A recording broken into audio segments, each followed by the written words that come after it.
사무엘이 젖먹은 어린 양 하나를 가져다가 온전한 번제를 여호와께 드리고 이스라엘을 위하여 여호와께 부르짖음에 여호와께서 응답하셨더라.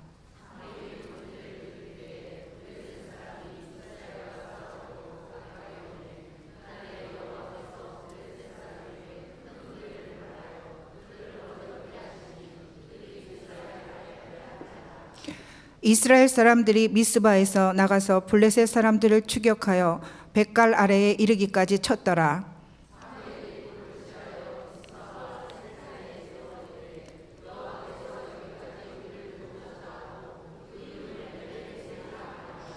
이에 블레셋 사람들이 굴복하여 다시는 이스라엘 지역 안에 들어오지 못하였으며 여호와의 손이 사무엘이 사는 날 동안에 블레셋 사람을 막으심에 블레셋 사람들이 이스라엘에게서 빼앗았던 성읍이 에그론부터 가드까지 이스라엘에게 회복되니 이스라엘이 그 사방 지역을 블레셋 사람들의 손에서 도로 찾았고 또 이스라엘과 아모리 사람 사이에 평화가 있었더라. 아멘. 오늘은 이제 한 해를 마감하는 수요 예배이기도 합니다. 정말 다사다난했던 한 해를 마감하면서 수요 예배를 경건한 마음 자세를 가지고 또 에베네셀 즉 하나님이 여기까지 인도하여 주심에 대해서 감사드리면서 하나님께 드려지는 예배를 통하여서 다 함께 또 은혜와 진리로 충만하시기를 주님의 이름으로 축원합니다. 우리가 이제 연말을 맞으면 그 작은 가게 하나를 운영할지라도 그날 하루에 또 결산을 하고 또 연말이 되면 연말 결산을 하게 됩니다. 그리고 다음에 이제 계획도 세워보게 됩니다.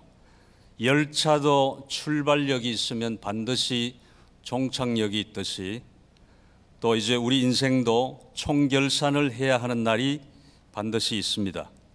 우리 인생은 대개 신년이 되면 1월 달이 되면 이상주의자가 되었다가 또 이제 6월 달쯤 되면 현실주의자가 되고 또 이제 12월이 되면 허무주의자가 되는 것입니다. 우리는 해마다 연초에는 새로운 비전을 갖고 가장 아름다운 신자가 되기를 소원하고 또 이제 나름대로 계획을 세웠다가 6개월이 지나게 되면 세웠던 계획들이 자기 마음대로 이제 잘 되지 않고 그만 현실 속에 푹 빠져버릴 수가 있습니다. 그렇게 연말이 되면 자신이 한 해 동안 무엇을 하고 살았는가 참으로 허무할 때가 많습니다. 이상적인 자기의 모든 계획이 무너져 버렸고 또 내 인생이 고작 이것밖에 안 되는가, 그렇게 허무한 생각에 사로잡힐 수도 있습니다. 우리 모두가 아직도 헛된 것을 잡고 있으면서도 그것이 헛된 줄 모르고 굳게 잡고 살아가고 있는 것이 아닙니까?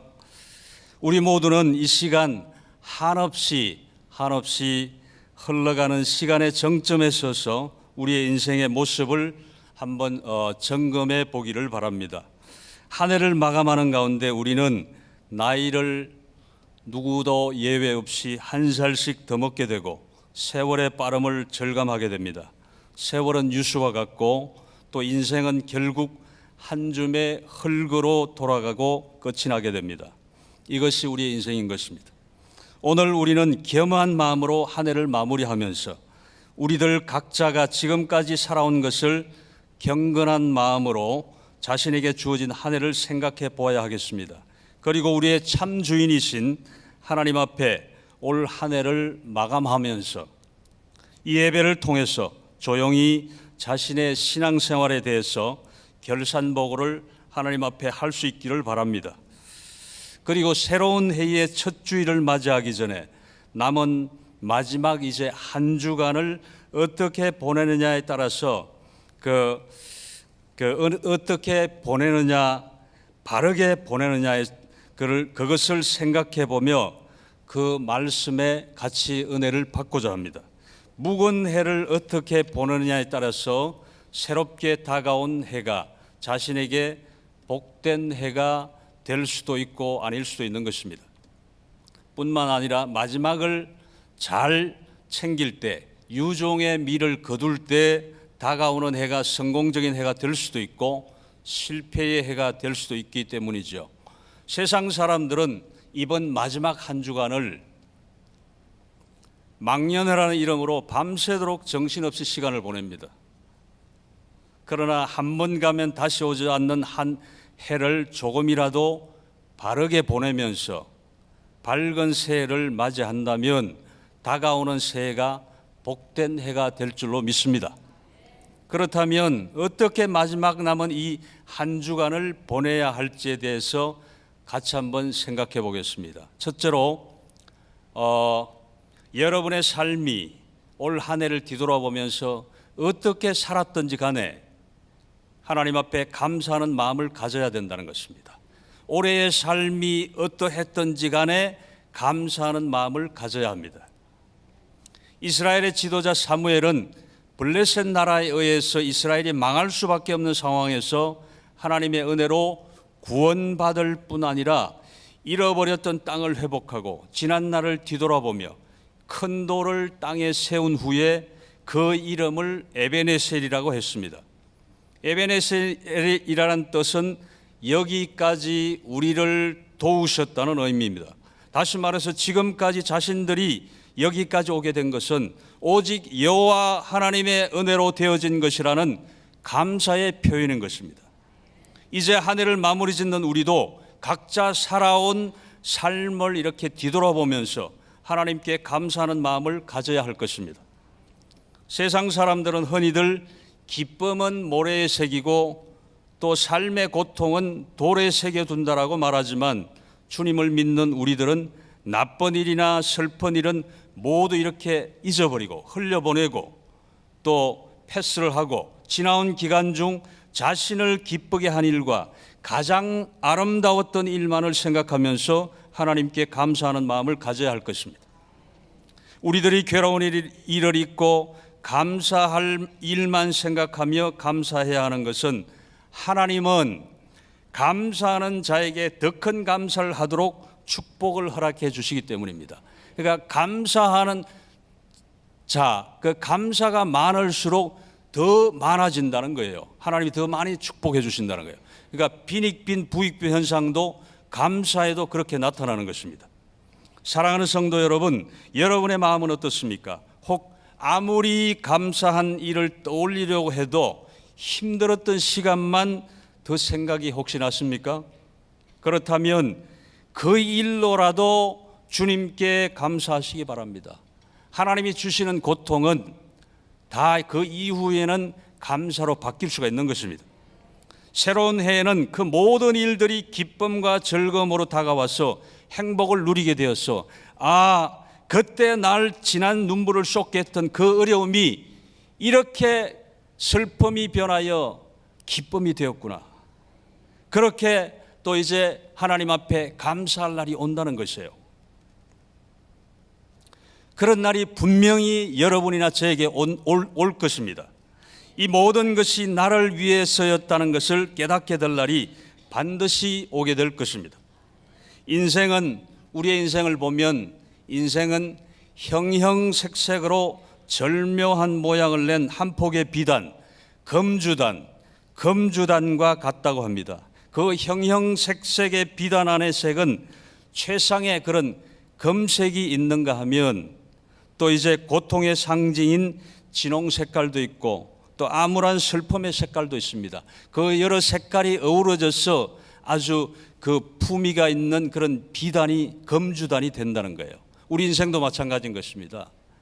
항상 우리 인생에는 기쁨만 있는 것이 아니고 슬픔도 또 여러 가지 고통도 어려움도 같이 이게 날실과 들실로 이렇게 짜여서 어우러져서 인생이 어우러져 간다는 것이죠.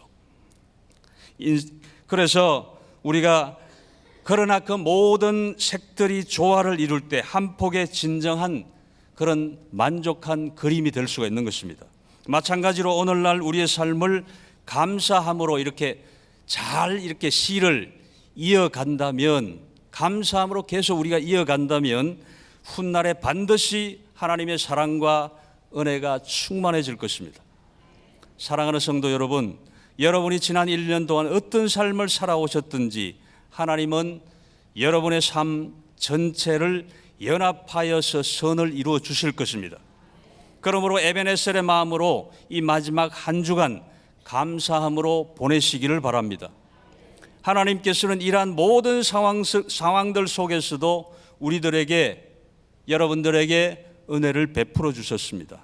그 덕분에 우리는 또 한 해를 잘 살았습니다. 이 하나님의 긍휼과 사랑에 감사하는 여러분들 되시길 바랍니다. 우리 교회적으로 보면 우리 하늘비전교회 올해에 저는 제일 아주 보람이 있었고 큰 일이라 그러면 하늘비전 만나를 이제 6월 달에 시작했습니다. 그래서 그 우리 하늘비전 만나를 통해서 이사야서, 아가서, 여호수아, 창세기, 출애굽기를 지금 이렇게 계속 이게 해오고 있습니다. 매일매일 우리에게 주시는 그 은혜를 밴드로 서로 나누면서 이렇게 은혜를 서로 이렇게 끼치면서 그렇게 하루하루를 살아가는, 그것이 보람 있는 일이고 또 우리 성도들의 영적 성장에 큰 도움을 주는 일이라고, 또 하나님이 기뻐하시는 일이라고 생각을 합니다. 그래서 우리는 아직도 이제 벌써 우리가 한 지 7개월에 접어들었지만 아직도 우리 셀에나 구역에나 또 이제 교구에나 아직도 하지 못하시는 분들이 간혹 있습니다. 그런 분들 다 이렇게 우리 셀원들, 교구 또 이제 권면해서, 또 담임 목사님의 그런 마음이지만 저도 똑같은 마음입니다. 해보니까 여러분도 너무 좋으시죠? 그래서 내가 받은 은혜, 아직도 이 은혜를 알지 못하는 그런 사람들, 교회 안에 있어도 그 말씀의 참 그 진미를 알지 못하는 사람, 깨닫지 못한 사람들에게 권면해서 우리 모든 성도가 다 했으면 좋겠어요. 그래서 새해부터는 정말 하나님 비전 만나를 통해서 매일매일 우리에게 주시는 영의 양식을 골고루 다 이렇게 우리가 받을 수 있는 성도들이 됐으면 좋겠습니다. 그리고 이제 둘째로는 에베네셀의 마음을 지니려면 옛것을 잊어버려야 됩니다. 그러니까 여기까지 나를 도우신 하나님의 마음을 가지려면 옛것을, 지나간 것을 다 이렇게 흘려보내고 잊어버려야 된다는 거죠. 다음 주간부터 기쁨이 넘치고 모든 행하는 일에 만족을 얻기 위해서는 지난 옛 일들을 모두 다 이렇게 훌훌 털어버리고 잊어버려야 될 것입니다. 여러분은 지난 한 해 어떤 일이 가장 여러분 마음을 힘들게 했습니까? 여러분이 하지도 않은 일로 누명 쓰는 억울한 일들을 당하셨습니까? 가뜩이나 경제적으로 힘든 시기에 뭔가 남보다 잘해보려고 그러다가 이제 일을 벌였는데 오히려 손해본 일이 없습니까? 아니면 남들에게 말하기 곤란해서 혼자만 속으로 이제 힘들어한 일, 소갈이한 일들이 있습니까? 지금 이 시간 이 모든 일들뿐만 아니라 그 어떤 이보다 더한 일들도 다 잊어버리시고 흘려보내시길 바랍니다. 전능하신 하나님 아버지께서는 이사야 선지자를 통해서 우리에게 이렇게 말씀하십니다. 이사야 48장 18절로 19절입니다. 두 절 우리가 합독하겠습니다. 시작. 너희 주의하였더라면 내 평강이 강과 같았겠고 내 공의가 바다 물결 같았을 것이며 내 자손이 모래 같았겠고 내 몸의 소생이 모래알 같아서 그 이름이 내 앞에서 끊어지지 아니하였겠고 없어지지 아니하였으리라 하셨느니라. 아멘. 그렇습니다. 전능하신 하나님 아버지께서 우리에게 모든 것을 이렇게 흘려보내고 잊어버리라고 말씀하십니다.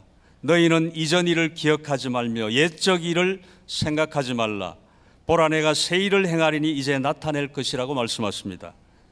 이 말씀이 무슨 말씀입니까? 지나온 우리의 어떤 일이든지 간에 기억에 남겨두지 말고 완전히 기억에서 지워버리라는 것입니다. 그래서 이제 우리의 마음판을 깨끗하게 새롭게 이제 만들어서 그렇게 했을 때 하나님께서 그 깨끗한 마음판에 새로운 일들을 다시 이렇게 새겨주신다는 것입니다. 불행했던 과거나 실패로 인해서 슬픔에 빠진 세월을 다시 되새기는 사람치고 행복하게 잘 사는 사람이 없기 때문입니다. 그러니까 지나온 아픈 과거를 자꾸 되뇌이는 사람은 잘 살아갈 수가 없다는 거예요. 그러니까 앞으로 전진해야 되는데 과거에 발목이 잡히게 되는 거죠. 요즘 병원의 성황을 이루는 데가 신경정신과라고 합니다. 노이로제나 정신분열증과 같은 정신질환은 대개 과거에 크게 손해를 본 일을 당했거나 또 억울한 일을 당해서 괴로운 나날을 보냈거나 남들에게 잊지 못할 수치심을 당했으나 풀지 못하고 마음에 쌓아두었기 때문에 생기는 병입니다. 이런 사람들이 빠르게 평온을 찾고 웃으며 살 수 있는 방법은 지난 일들을 하루속히 잊어버리는 것입니다. 그래서 신경정신과에 가면 지난 일을 잊어버리기 위해서 주사도 놔주며 또 약도 처방을 해준다고 합니다. 어찌 보면 이 모든 일들이 공중권세 잡은 사단의 소행이라고 볼 수 있습니다. 사단은 언제 어디서나 틈만 주면 우리를 고민하게 만들고 잠 못 이루게 해서 불면증에 시달리게 합니다. 그러므로 성도들은 사단이 가장 싫어하는 십자가 앞에서 큰 소리로 찬송과 기도를 하며 바쁜 생활 속에서도 짬을 내어서 주님의 말씀을 묵상해야 되는 것입니다. 그렇게 하면 사단이 그 틈을 주지 않는 것입니다. 그렇게 했을 때 우리의 심령이 온전해질 수 있다는 것이죠. 이렇게 좋지 못한 지난 일들을 잊어버릴 때 비로소 우리 머릿속에 네 글자가 이렇게 떠오르게 되는데 그 글자가 에베네셀입니다. 하나님께서 여기까지 도와주셨다는 뜻이죠. 이 말은 짧은 말이라서 누구나 떠오르기 쉬운 말 같으나 마음에 이제 감사하는 마음이 없고 사단이 주는 마음이라면 떠오를 수가 없습니다. 아주 짧은 네 글자밖에 안 되지만도, 그러니까 내가 감사하는 마음이 없고 내 안에 여러 가지 불평이 있고 불만이 있고 원망이 있을 때는 그 짧은 네 글자가 떠오르지 않는다는 것이에요. 사랑하는 성도 여러분, 하나님은 긍정적이고 적극적인 신앙으로 살아가는 자녀들에게 축복하시며 미래를 이렇게 보여주십니다. 꼭 새해에는 하나님이 우리에게 주시고자 하는 이 은혜를 체험하는 여러분들이 되시길 바랍니다. 그리고 이제 세 번째로는 에베네셀의 은혜를 깨달은 성도에게 하나님은 복을 주십니다. 그러니까 에베네셀의 은혜를 깨달은 자에게 하나님이 복을 주신다는 거예요. 그래서 이제 첫 번째로 보면 하나님이 지켜주심으로 적이 들어오지 못합니다. 그러니까 에베네셀의 그 복을 깨달은 자에게 주시는 복으로 하나님이 그들을 지켜주심으로 적이 이렇게 들어오지 못한다는 거예요. 사무엘이 지난 날을 생각하며 하나님께 감사드리면서 에베네셀이라 하자 하나님은 사무엘이 사는 날까지 사무엘이 이끄는 이스라엘을 지켜주심으로써 적들이 들어오지 못하였습니다. 그가 도적을 당하거나 강도를 당하는 것은 이제 우리가 이제 도적을 당하거나 강도를 당하는 것은 돈이 많고 적음도 아니며 내가 방어할 무기를 지님과 안 지님이 아니라 나를 지키는 여호와 하나님이 계심과 아니 계심의 차이라고 할 수 있습니다. 그렇습니다. 우리가 아주 압구정동의 부잣집에도 도둑이 들어오지만 가난하게 사는 집에도 도둑이 들어올 수 있습니다.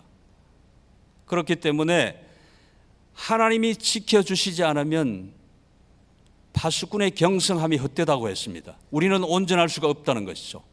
물리적인 그런 지킴도 있지만 우리의 영적인 지킴도 마찬가지예요. 하나님이 지켜주셔야만 우리는 영적으로 온전하고 또 물리적으로도 집도 온전할 수가 있는 것입니다.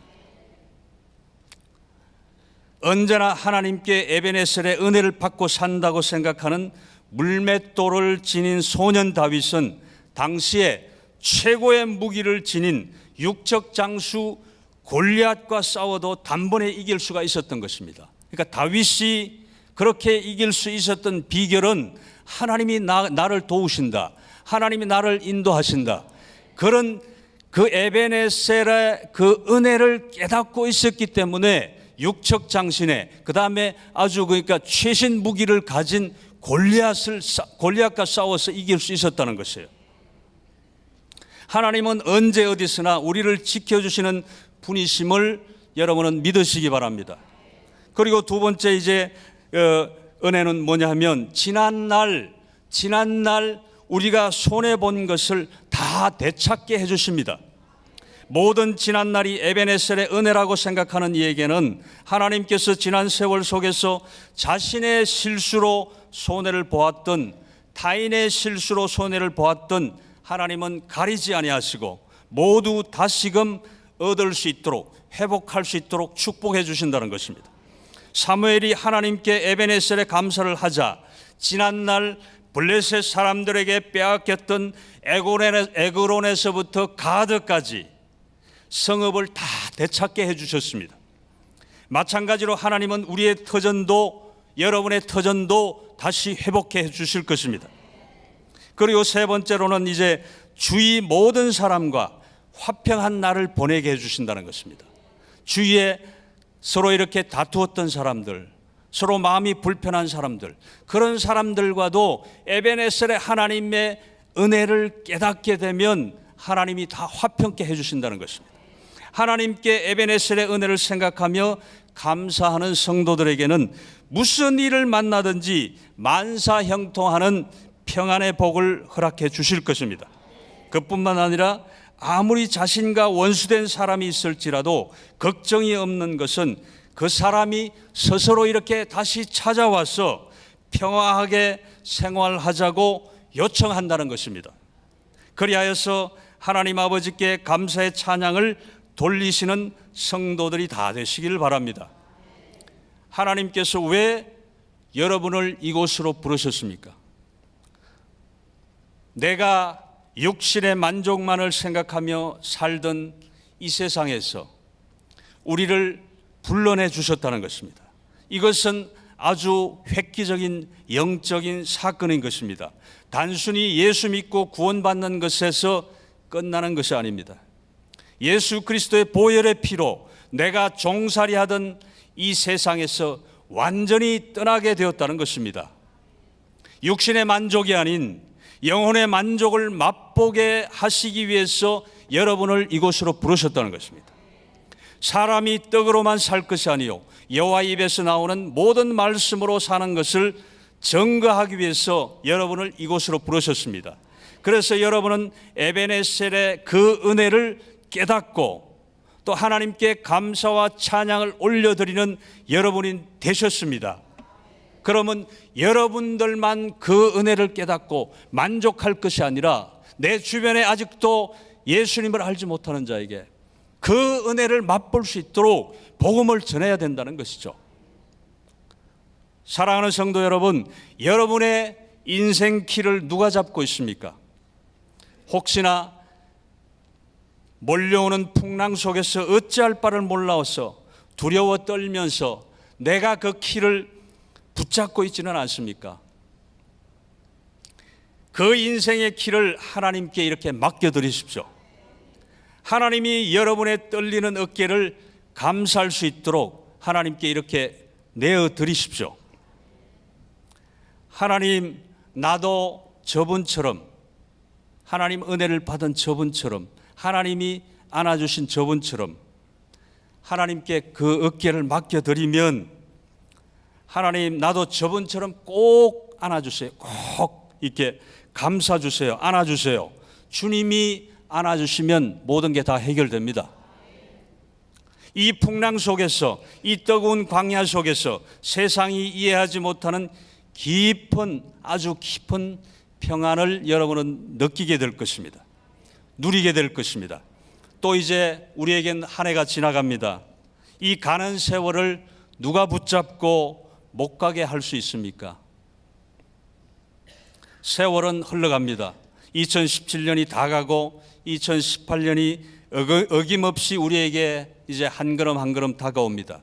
과거의 것을 잊어버리고 오직 하나님을 신뢰하고 다가오는 새로운 한 해를 담대하게 맞으시기를 주님의 이름으로 축원합니다.